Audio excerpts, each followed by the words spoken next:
प्रतिलेखन संख्या 1। सभापति महोदय, मैं रक्षा मंत्रालय की मांगों का समर्थन करने के लिए खड़ा हुआ हूँ। वर्तमान घटनाओं से पता चलता है कि संसार का हर देश अपनी सुरक्षा के बारे में चिंतित है और उसके लिए हर प्रयत्न कर रहा है। इस दृष्टि से अन्य देशों की तरह हमारे देश में भी रक्षा मंत्रालय का महत्व है। मुझे इस बात की खुशी है कि जहां अन्य मंत्रालयों की उनके पिछले साल के कामों में बारे में काफ़ी आलोचना हुई है, वहाँ इस मंत्रालय की कम आलोचना हुई है।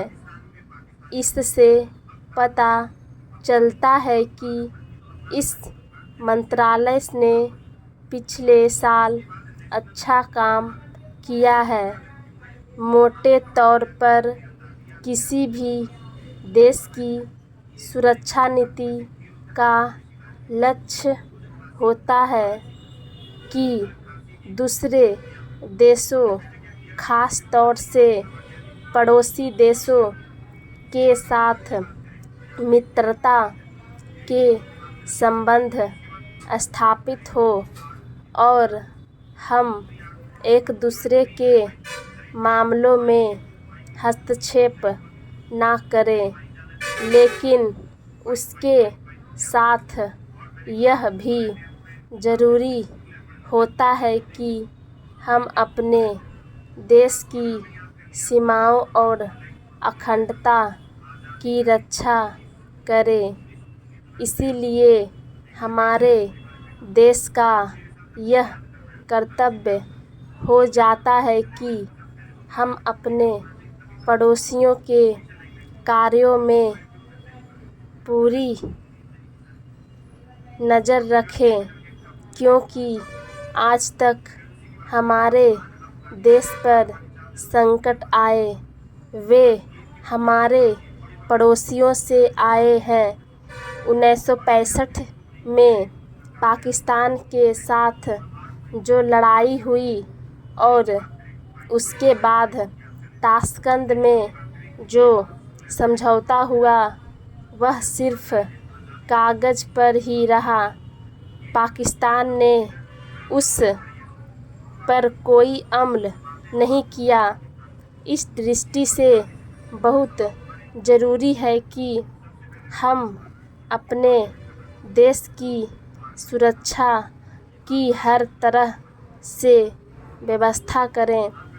हमारा उद्देश्य दूसरों पर आक्रमण करना नहीं है, लेकिन यदि हम पर कोई आक्रमण करे तो हम में इतनी शक्ति अवश्य होनी चाहिए कि हम उसका डटकर सामना करें।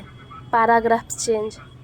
आप जानते हैं कि पिछले दिनों पाकिस्तान को अमेरिका और चीन से काफ़ी मदद मिली है।